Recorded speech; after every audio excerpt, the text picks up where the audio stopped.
Shalom, bonsoir à tous. Comme vous avez pu le remarquer, le crépuscule s'annonce. Voilà, le jour tombe et c'est ce moment que j'ai choisi pour vous parler. C'est une première de le faire comme ça, un peu en soir. Je vais d'abord retirer ma casquette. Allez, tu restes là. Sois sage, hein. Alors, aujourd'hui, je me tiens devant vous pour encore vous dire merci. Merci de vos accompagnements, merci de votre soutien, de vos commentaires et de vos avis afin d'améliorer la chaîne Ingenious TV et le contenu qu'elle porte. Alors, c'est vraiment un honneur pour moi que d'avoir des personnes comme vous dans mon entourage qui encouragent, qui donnent leur avis, qui donnent bien sûr aussi des soins, on va dire, parce que vous êtes des personnes vraiment très soignées. Voilà, on fait ce qu'on peut. Or Cambiré, Olivier Roland Cambiré, fondateur de Orsem Group et Ingenious TV que vous suivez là maintenant, écrivain, journaliste, coach en développement personnel, et c'est pour vous que nous sommes là. Alors, le mois de novembre s'étant achevé, nous entamons le mois de décembre et là nous sommes rendus au premier thème du mois de décembre. Voilà, donc comment et pourquoi faire un bilan d'activité pour la fin d'année. C'est un peu ce que nous allons essayer de voir durant tout le mois de décembre afin de vous permettre, vous et moi, donc de voir ensemble bien sûr quels sont les différents moments et les différentes parts essentielles pour réaliser un bilan de notre année 2021. Comme on a pu le constater, 2021, c'est pas forcément passé comme on l'a voulu, mais on a quand même eu de très bons moments à partager les uns avec les autres et les uns aussi pour les autres. Donc, quoi de mieux que de mettre tout cela dans un, on va dire, dans un bilan bien établi. Donc, à chaque étape, les pour et les contre, pour pouvoir avoir quand même un livre sur lequel on pourra se référer à chaque mois et au moment où on avance bien sûr dans l'année de 2022 à venir, que je vous souhaite très intéressante, afin qu'on puisse se référer bien sûr à chaque étape pour savoir bien sûr 2021 qu'est-ce que ça a été pour moi, comment j'ai pu régler. Moi personnellement, ça fait déjà 3 ans que je le fais et j'avoue que ça a été quand même un bon miroir pour moi. Ça m'a aidé à prendre des décisions, ça m'a aidé à me recadrer. C'était comme un gouvernail pour moi si vous le voulez. Et aujourd'hui, je me sens à l'aise. Je sens que mes décisions étaient parfois très difficiles à prendre. Je vous assure, très difficiles.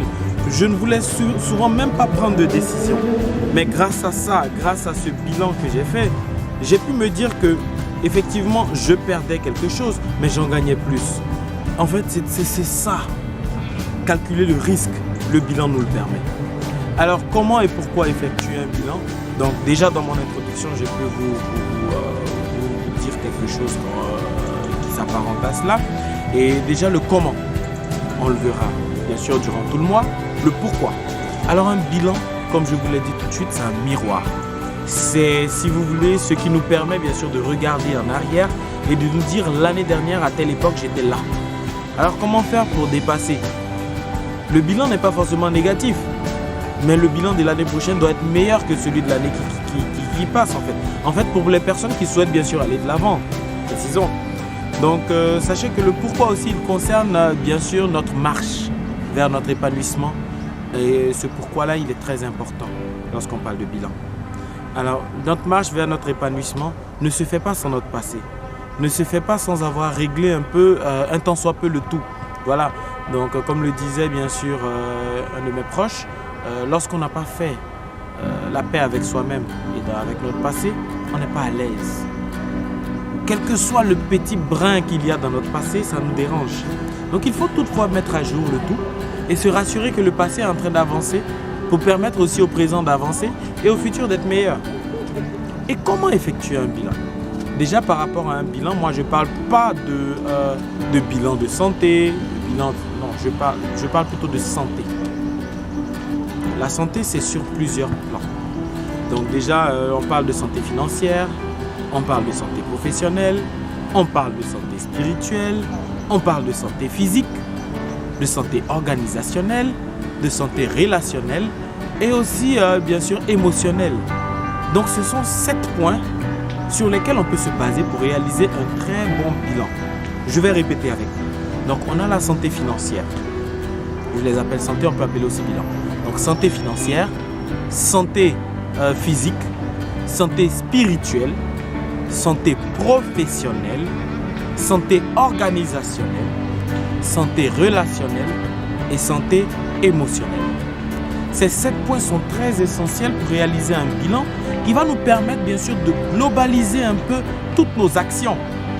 Alors pensez bien sûr à faire la part des choses. Nous allons travailler ensemble sur tout le mois de décembre à voir dans nos 3 prochaines vidéos comment gérer ces différents aspects. Donc chaque vidéo gérera 2 aspects et la 3e vidéo 3 aspects. Voilà comment je les ai départagés. Après, bien sûr, on se verra sur les objectifs. Bien sûr, après avoir fait le bilan, on se projette sur des objectifs. Alors, dans un premier temps, on va se donner un peu les pourquoi et les comment effectuer ces bilans. Mais rassurez-vous que notre objectif premier, c'est d'avancer dans la vie. Donc, si on veut effectuer un bilan aujourd'hui, c'est pour savoir comment avancer. Alors, notre avancée dans la vie se fait très souvent sur beaucoup de décisions que nous prenons. Nos décisions sont parfois très difficiles à prendre et aussi souvent hâtives. Pour le fait qu'une personne m'ait fait quelque chose, je me ligue soit contre elle, soit contre la décision qu'elle a prise et je rentre soit dans ma bulle et je vis. Mais faites très attention à vos relations que vous vivez, qu'elles soient amicales, amoureuses ou non. Parce que très souvent, quand vous vivez une relation, vous ne la vivez pas avec une seule personne. Même si elle est amoureuse, vous connaissez de nouvelles personnes, vous rentrez dans un cercle amical, vous créez un peu, si vous voulez, il y a des besties, il y a des CP, vous comprenez un peu pour les Ivoiriens. Bon, les besties, c'est les meilleurs amis, bon, tout le monde les sait. Après, faites attention à quand vous voulez vous séparer. D'aucuns me diraient, ce n'est pas parce que j'ai un meilleur ami qui est aussi l'ami de mon copain que je ne dois pas quitter mon copain. Non, je ne le dis pas aussi. Je suis simplement en train de vous dire que s'il advenait que vous vous séparez de votre copain, rappelez-vous que vous ne vous séparez pas de votre meilleur ami ou de vos amis qui vous a fait connaître. Je suis en train de vous dire que chaque rencontre que vous avez à faire dans une année, elle est essentielle pour vous. Elle est importante pour vous. Alors pensez à voir comment la garder. C'est ça qui fera de vous une grande personne. Aussi, je tiens à vous dire aussi que vous qui êtes déjà engagé dans des relations, qu'un bilan c'est très important. Un bilan c'est très important dans le sens où vous cherchez toujours une marche. Vous cherchez toujours à aller vers l'avant dans une relation et à aboutir à quelque chose. Donc pour vous qui êtes engagé, faites un bilan de l'année 2021 qui vous permettra bien sûr de dépasser cette année en qualité de relation pour accéder à une année 2022 et aboutir bien sûr à un mariage, à une amélioration d'une relation si vous êtes déjà marié, à des enfants épanouis, à un couple épanoui. C'est très important. Alors cette vidéo ne sera pas longue comme vous avez pu le constater. Elle est bien sûr en train de vous donner des points essentiels sur ce que nous allons aborder puisque c'est une vidéo d'introduction et ensemble je vais vous donner rendez-vous pour la prochaine vidéo afin que nous puissions bien sûr élaborer les 2 premiers thèmes que je vais vous annoncer bien sûr durant le courant de la semaine. Comme j'ai pu vous le dire aussi dans la dernière vidéo du mois de novembre, idéal, allez-y voir, elle est aussi un peu en retard. Donc c'est dû à la perte d'un matériel qui avait bien sûr toutes mes vidéos. Du coup, j'ai pris un gros retard, un sacré retard que je suis en train de rattraper. Bien des personnes m'ont approché en me disant « Ah oui, coach, on n'a pas vu des vidéos. Voilà, on a essayé de te joindre. » Oui, effectivement, vous avez raison. J'ai pas pu être joignable. Pour la circonstance, j'ai changé de numéro. Je vais bien sûr vous le communiquer ou bien ceux qui veulent. Vous pouvez repasser par mail parce que je laisse toujours le mail dans la description. N'hésitez pas. Ça vous permettra bien sûr d'avoir un contact professionnel et sur lequel on pourra échanger. Vous aurez bien sûr des devis et tout cela, bien sûr, comment faire certaines choses. Et j'échange très souvent par mail plus que par WhatsApp. Par WhatsApp, si vous voulez, c'est lorsque je fais le suivi par particulier et personnel. Voilà. Voilà, on va arrêter là pour cette vidéo. J'espère bien sûr que vous avez pu retenir les points essentiels, les points clés sur comment et pourquoi faire un bilan. J'espère que vous êtes prêts.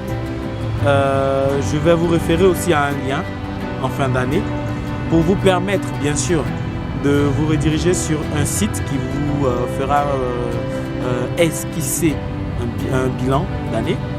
Ça vous permettra, après avoir effectué votre bilan personnel avec votre mind, de pouvoir aussi faire un bilan en fonction d'un site qui va vous évaluer.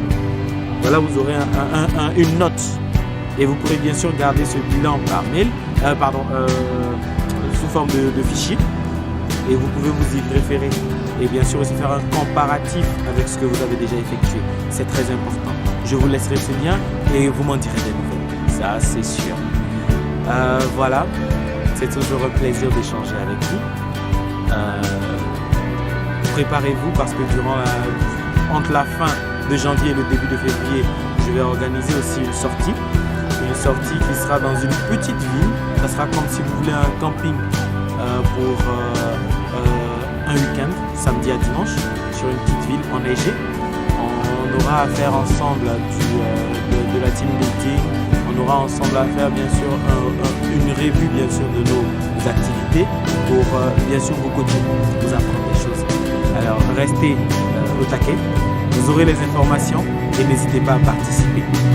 Partagez aussi la vidéo, commentez-la, abonnez-vous, activez la cloche de notification pour ne pas manquer les prochaines vidéos. Ciao et on se dit à bientôt. Soyez charmants et charmantes et n'oubliez pas de charmer le monde.